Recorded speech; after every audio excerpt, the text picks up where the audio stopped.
Swadika, good morning and welcome to Newsline. I'm Cholapansa Narula. Thank you very much for joining us. It's Wednesday's edition, January the 6th of 2016. Here are today's news.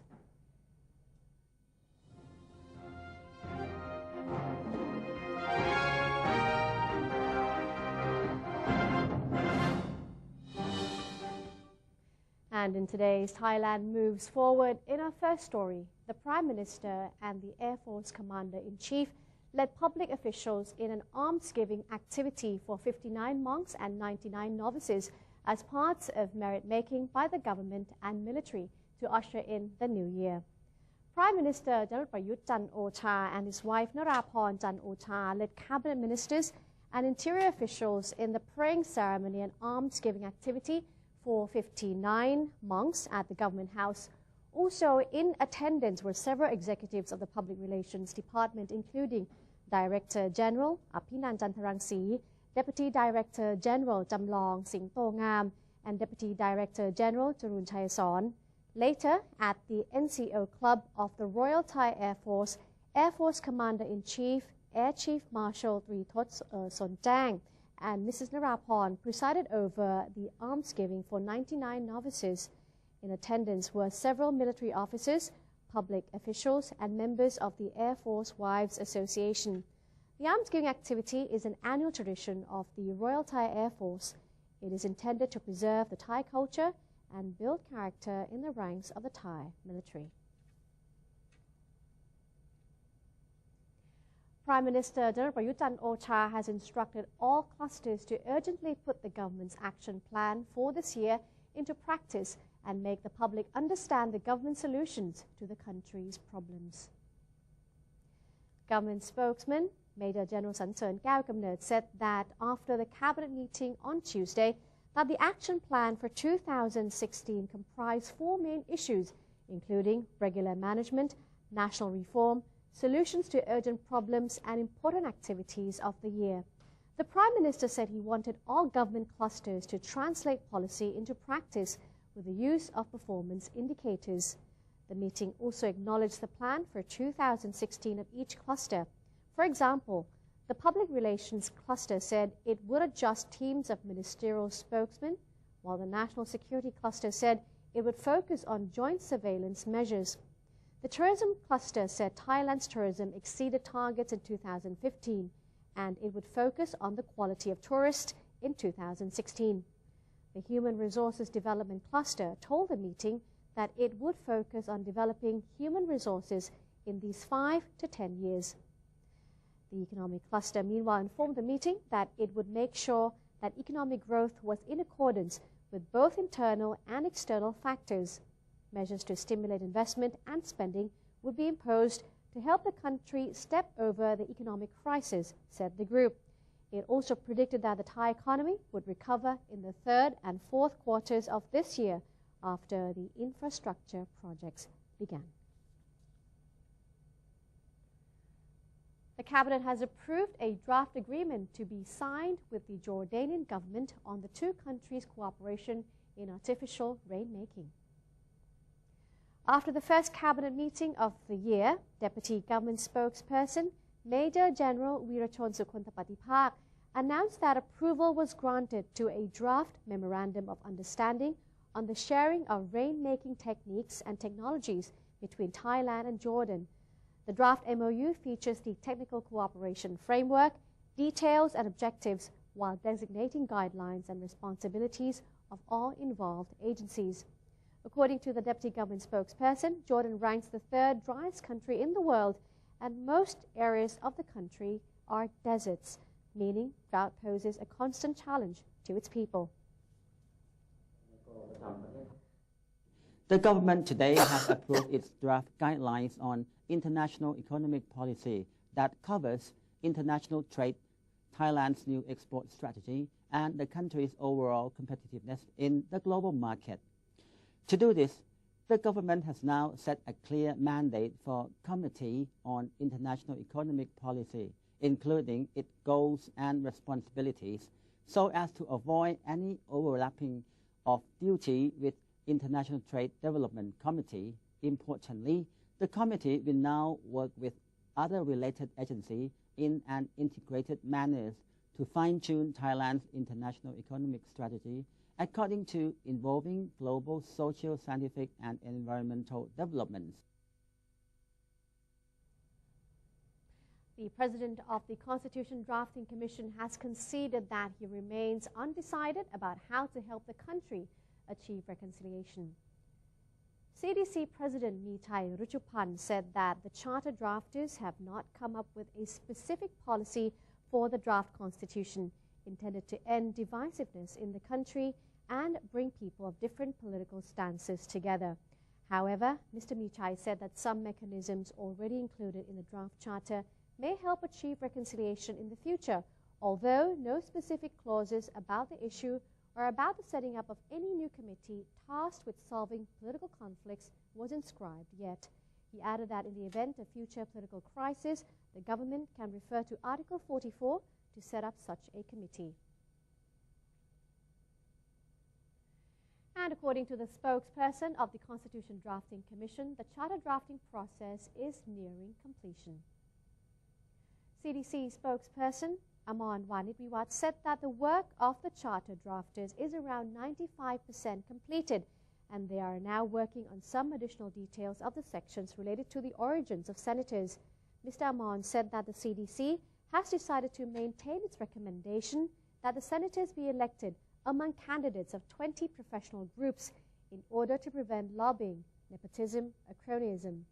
Concerning mechanisms to be employed in a political crisis, Mr. Amon said that the CDC is still discussing how this part should be written down while confirming that there is no inclusion of the functions of the National Strategic Reform and Reconciliation Committee in the draft charter. He added that the charter drafters are doing their best to create a draft that will succeed in the planned public referendum in order for Thailand to gain the momentum to move forward and also allow a new general election finally to take place. As the National Children's Day is nearing in, the Royal Thai Army will transport armaments to the King's Guard 2nd Cavalry Division in Bangkok for activities to happen on Children's Day this year. The spokesperson of the Royal Thai Army, Colonel Sirijan Ngathong, said that on the 7th of January, the Army would move armaments and equipment from Army units in Ratchaburi, Prachinburi, Saraburi, Lopburi, as well as Bangkok for Children's Day activities at the Cavalry Division. From 7:30 to 9 a.m., airplanes will be moved from Lopburi Province, and then from 10 o'clock in the morning to 7 p.m., armaments and disaster relief equipment will be transported from Ratchaburi, Prachinburi, Saraburi, and Bangkok via Phet Kasem, Pin Klao, Nakhon Chai Si, Ratchawithi, Vipawadi, Phon Yotin, Tahan, Padipat, Chang Watana, and Tiwanun roads. Subsequently, all the armaments and equipment will be transported back on January 9, 2016 from 4 p.m. onwards on the same roads. The Ministry of Education is organizing a Children's Day event in the 3 southern border provinces on January 9th to return happiness to the children in the area. According to Education Minister General Dapong Ratanasuwan, this year's National Children's Day will carry the theme Kids Carnival, a festival of happiness beyond our fantasies, which will encourage creativity and skill building in accordance with the ministry's policy to reduce class time and increase learning time, as well as its policy of creating an anti-corruption society in an ASEAN integrated era. This year, the Ministry of Education will hold activities in 3 southern provinces to boost the morale of the children in the south. Meanwhile, Yala Governor Pongsak Yingchonjareun revealed that this year's Children's Day event will be held at Sanam Changphuek Park. The event will feature an exhibition of government agencies as well as stage shows and outdoor performances such as a dog show, helicopter shows, games, quizzes, including athletics and martial arts demonstrations. There will also be free food and drinks at the event. Moving on to our next story, the Kasikorn Research Center said that Thailand's overall economic picture is positive in the new year, as increased domestic spending is expected to stimulate the economy along with increased automobile sales and higher VAT collection. Other factors contributing to the positive outlook include the boost in consumer spending at the end of the year due to tax incentives for purchases of goods and services. The Kasikorn Research Center forecasts that the overall Thai economy during the fourth quarter of 2015 expanded by 1.2% compared to the third quarter, which grew by 1%. The Thai economy for the year 2015 grew by 2.8%. This year, the Research Center estimates that economic activity will gradually improve and the overall economy will expand by 3%. The economy is likely to show clear signs of recovery in the second half of the year if the government pushes forward investment projects as planned and if commodity prices in the world market do not decline. Recovery in the first half of 2016 will depend on whether increased capital spending, stimulus measures by the government, and private investments will be enough to offset the weakness of other sectors of the economy. The performance of Thailand's export sector will continue to depend on the degree of the recovery of the global economy and can be burdened by volatility of the financial markets as they await the next round of interest rate hike by the U.S. Federal Reserve. The Joint Standing Committee on Commerce, Industry and Banking, or JSC-CIB, has forecast a positive outlook for this year's economy as well, anticipating growth of at least 3.5%. Chairman of the Board of Trade of Thailand, Isara Wongkusonkit, presided over the JSC-CIB meeting, with the main agenda being to come up with export projections and the economic growth estimate for this year. Initially, the private sector committee predicted growth of no less than 3.5% due to several positive factors, such as the government spending on infrastructure projects and a steady increase in tourism earning. Officials from the Revenue Department were also invited to the meeting to give details on tax incentives for SMEs and discuss the direction of SME promotion plans. An emphasis was placed on strengthening SME operators by helping them with marketing, finding capital sources, enhancing production quality and efficiency, and applying new innovations. The JSC-CIB also met with 12 working groups under the Public-Private Steering Committee in order to discuss the progress of their operations and future directions in line with the government's economic policy. The Tourism Authority of Thailand is to declare Wat Arun a new iconic landmark of Bangkok. Today we learn more about life around this place, the Temple of Dawn, with Kun Naak Rotanasuwan. One can say that life around Wat Arun Ratchawararam is rather simple. Locals or vendors usually setting up stalls welcoming Thai and foreign tourists to this temple. Most of the vendors are SME operators, and as with any business tied to tourism, their income is directly dependent on the number of tourists. So it is fortunate that many visitors are attracted to the fantastical sight of Wat Arun. According to Aksika, tourists start visiting Wat Arun early in the morning and normally decrease in number from 7 p.m. onward. By then, the temple grows beautifully against the night sky as discreet lighting defines the distinctive shape of the landmark temple by the broad silent river. A primary school, Tawita Pisek, is located right next to the temple. Temples in Thailand often serve as educational institutions, so it is to be expected that a school is long existed right next to this historic temple. From ancient time, temples are centers of their respective communities, and it is no surprise that Wat Arun Ratchawararam would remain the heart of its community. And Rotanasuwan reporting. Thanks to Kun Naak for that story. Up next, we take a look at the benefits that Thailand will be enjoying from AEC. Stay with us right here on Newsline.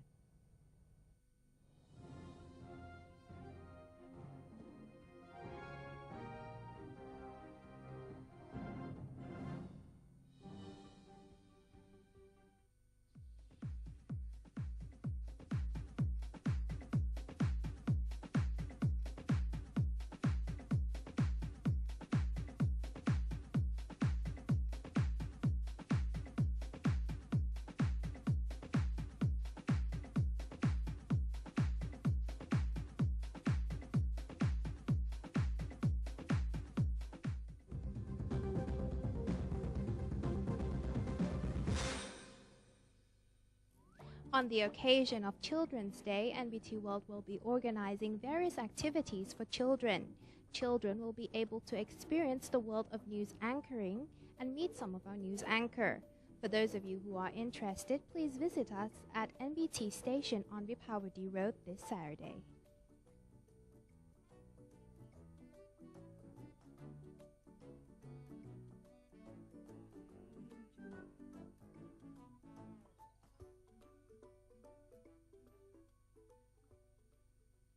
ASEAN Political and Security Community.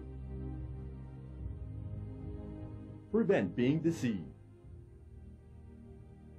Prevent being forced. Prevent being injured. The problem of human trafficking in children, women, and labor has been increasingly severe. Thailand and the ASEAN Intergovernmental Commission on Human Rights are working together to get rid of these problems in order to be fully accepted by the international community. One vision, one identity, one community.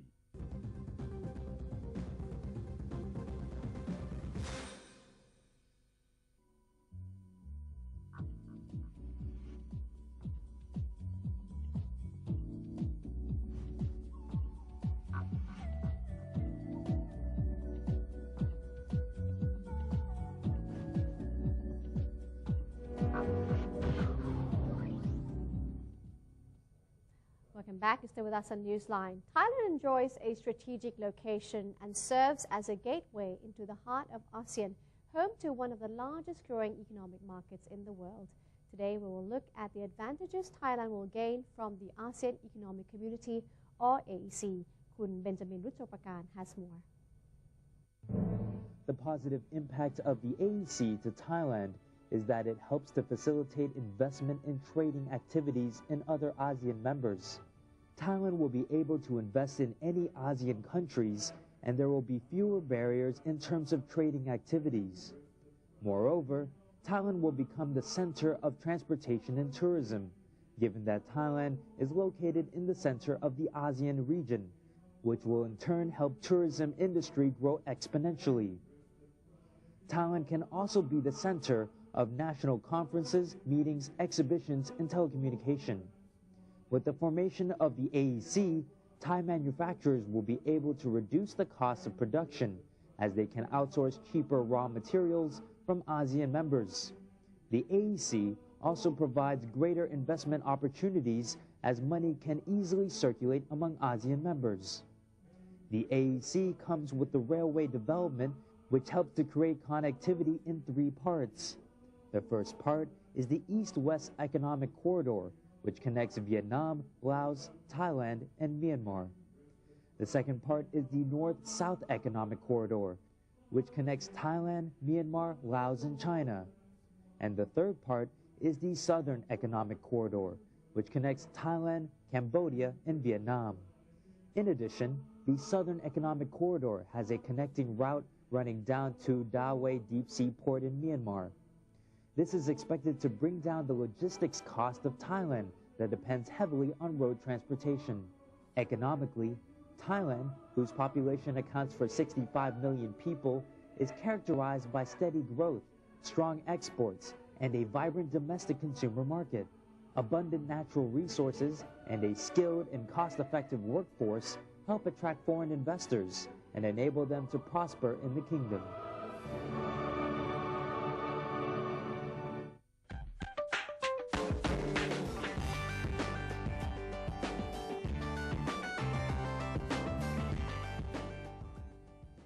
In other news, Kowloon city officials said they would work on measures to avoid a repeat of mass attacks after about 90 women reported being robbed, threatened, or sexually molested at New Year celebrations outside Kowloon's cathedral by young, mostly drunk men. Kowloon Police Chief Wolfgang Albers told a news conference officers described the men as looking as if they were from the Arab or North African region and mostly between 18 and 35 years old. While politicians also urge people not to become wary of all refugees, the incident fueled calls from right-wing groups to stop letting in migrants. City Mayor Henriette Recker said she wanted to underline that there are no indications that there are people involved here who have received accommodation in Kowloon as refugees. After a crisis meeting, Rekha said new steps would be taken to avoid a repeat, including increasing police numbers at big events and installing more security cameras. Algerian government unveiled draft constitutional reforms, including a two-term presidency limit and obligatory consultation with parliament to name prime ministers and making local Amazi an official language. Algerian President Abdelaziz Bouteflika promised a package of amendments to strengthen democracy in the North African state, which since independence from France in 1962 has been mostly governed by ruling FLN party and the military. The proposed reforms, which Bouteflika's cabinet director Ahmed Ouyahia presented to reporters, will go for approval this month before Parliament, the last hurdle before being adopted in the constitution. The president's allies have a strong majority in Parliament. When the proposals were discussed last year, they included delegating more executive authority to the Prime Minister and more power for opposition parties in Parliament, as well as reforms for the press and also to counter corruption. The first female commandant of cadets at the U.S. Military Academy at West Point was sworn in on Tuesday, the latest milestone for American women who now are allowed to serve all military combat roles. Brigadier General Diana Holland, an Iraq and Afghanistan war veteran, assumed the leadership post after being honored in PAC ceremony at the Academy, 80 kilometers north of New York City, whose graduates typically serve as Army officers.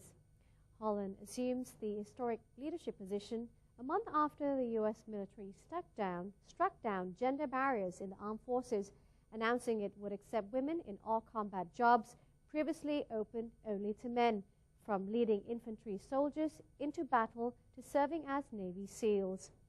Holland's resume includes barrier-breaking accomplishments, such as becoming the first female general of the U.S. Army 4th Drum and 10th Mountain Division. She served in Germany as well as in deployments to Iraq in 2004 and Afghanistan in 2010 and 2013. Before we end today's program, NBT World is hosting an English news reading competition this coming Saturday, which is the National Children's Day. So children aged between 8 and 14 are welcome to join. There will be prize money for winners. The registration starts at 8 a.m. at the National Broadcasting Services of Thailand, or NBT, which is located on Vipawadi Rangsit Road. There will also be various activities for children to enjoy, so don't miss the fun. And that's all the time we have for today's edition of Newsline. Thank you very much for joining us. I'm Chalapansan Rula. We'll see you next time. Have a great day. Sawadee ka.